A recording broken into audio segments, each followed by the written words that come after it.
Hello everyone, welcome to Sai Bhaskar's kitchen. ఈరోజు video వచ్చేసి ఎటువంటి పాకంతో పని లేకుండా సీజనల్లో చేసుకునే బూరెలు అయితే చూపిస్తున్నానండి. చాలా అంటే చాలా టేస్ట్ ఉంటాయి. చిన్న పిల్లల నుంచి పెద్దవాళ్ళ వరకు అందరికీ ఇది ఫేవరెట్, చాలా బాగుంటుంది. తప్పకుండా ఒకసారి ట్రై చేయండి మీరు కనుక ట్రై చేయకపోతే. ఇవి మనకి స్పైసీగా కూడా చేసుకోవచ్చు, అలాగే స్వీట్గా కూడా చేసుకోవచ్చు. నేనైతే స్వీట్ బూరెలు చూపిస్తున్నాను ఇప్పుడు. నెక్స్ట్ వీడియోలో స్పైసీగా చూపిస్తున్నానండి. చాలా బాగుంటాయి. ఏ విధంగా చేసినా కూడా ఇవి మొక్కజొన్నలు మనకి ఇప్పుడు సీజనల్లో దొరుకుతాయి కదా, ఇలా గింజలు అయితే ఒలిచి రెడీగా పెట్టుకోవాలి. వీటిల్లో మనకి మొక్కజొన్నలో ఉండే పీచు ఏమన్నా ఉంటే అది వేరేసుకోవాలండి. ఏరకపోతే ఏంటంటే మనకి అవి బూరెలు వేసేటప్పుడు లోపల ఉండిపోయి కొంచెం తినేటప్పుడు పీచు లాగా తగులుతుంది. అందుకని నీట్గా ఏరుకోవాలి. ఇప్పుడు కేజీ మొక్కజొన్నలకు వచ్చేసి 1/2 కిలో బెల్లం సరిపోతుంది కరెక్ట్గా స్వీటు. నేనైతే 1/2 కిలో ఇలా తురిమేసి పెట్టుకున్నాను. మనం తినే స్వీట్ని బట్టి ఇంకొంచెం తక్కువ తింటాం స్వీట్ అనుకుంటే కొంచెం తక్కువ కూడా వేసుకోవచ్చు బెల్లం. ఎటువంటి పాకం అయితే పట్టే పని లేదండి. డైరెక్ట్గా ఇలా మిక్సీలో వేసేసుకోవడం. మొక్కజొన్నలు బెల్లము మనకి మిక్సీ గిన్నెకి సరిపడా క్వాంటిటీకి మొక్కజొన్నలు వేసేసుకోవాలి. అలాగే తురుముకున్న ఆల్రెడీ తీసి పెట్టుకున్నాం కదా బెల్లం, అది కొంచెం కొంచెంగా యాడ్ చేసుకుంటూ ఇలా మెత్తగా పేస్ట్ లాగా అయితే పట్టేసుకోవాలి. మనకి బూరెలు వేయడానికి వీలుగా ఉండే విధంగా చూసుకోవాలి. మరి జారుగా అవ్వకూడదు. బెల్లం మనం మరింత ఎక్కువ వేసినా కూడా జారుగా అవుతుందండి. అందుకని చూసుకుంటూ వేసుకోండి.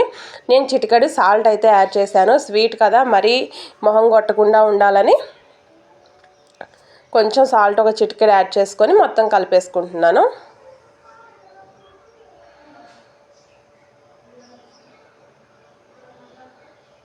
ఈ విధంగా కలుపుకొని ఇప్పుడు కడాయి పెట్టుకొని ఆయిల్ పెట్టుకున్నాను. ఆయిల్ మీడియం హీట్లో ఉండాలండి.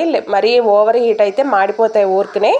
మొక్కజొన్నలు కదా, మనం ఆయిల్లో వేయగానే మాడు కలర్ అనేది వచ్చేస్తుంది, బాగా బ్రౌన్ కలరు. అందుకని ఫ్లేమ్ మీడియంలో పెట్టుకొని ఆయిల్ కూడా మీడియం హీట్ అవ్వగానే ఇలా మనం బూరెల్లాగా చేసేసి వేసుకోవడమే. మధ్యలో మటుకి హోల్ పెట్టద్దు. గారెలకి పెట్టినట్టు హోల్ పెడితే మనకు అవి పొంగవు బూరెలు కాబట్టి నార్మల్గా ఇలా వేసేసుకోండి. ఒక క్లాత్ మీద కానీ కవర్ మీద కానీ లేదంటే ఏదైనా ఆకు మీద ఇలా బూరెల్లాగా చేసేసి వేసుకోవటమే. చాలా బాగుంటాయండి. చాలా సింపుల్. పిల్లలకి అప్పటికప్పుడు క్విక్గా స్నాక్ లాగా చేసి పెట్టవచ్చు. అలాగే ఇవి 3 to 4 days స్టోర్ ఉంటాయి. మరి ఎక్కువ రోజులు అయితే ఉండవు, 3 to 4 days ఉంటాయండి. చూసారు కదా ఆయిల్లో వేయగానే ఎలా ఉబ్బిపోయాయో. నేనైతే వంట సోడా కూడా వేయలేదు. మీకు ఇంకా బాగా పొంగాలి అనుకుంటే వంట సోడా వేసుకోవచ్చు. నేనైతే అస్సలు వంట సోడా వేయలేదు. వంట సోడా వేస్తే ఏంటంటే ఆయిల్ కూడా కొంచెం పీల్చుతాయండి, అందుకనే నేను వేయలేదు. చూసారు కదా ఎంత బాగున్నాయో. చాలా సింపుల్గా చేసుకోవచ్చు.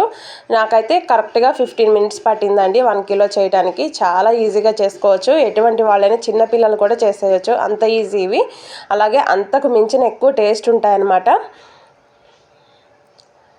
ఇలాంటి వీడియోస్ అయితే రెగ్యులర్గా పోస్ట్ చేస్తున్నాను. మిస్ అవ్వకుండా చూడాలంటే ఛానల్ అయితే సబ్స్క్రైబ్ చేసుకోండి. వీడియో ఎవరికైనా యూజ్ అవుతుంది అనుకుంటే షేర్ చేయండి.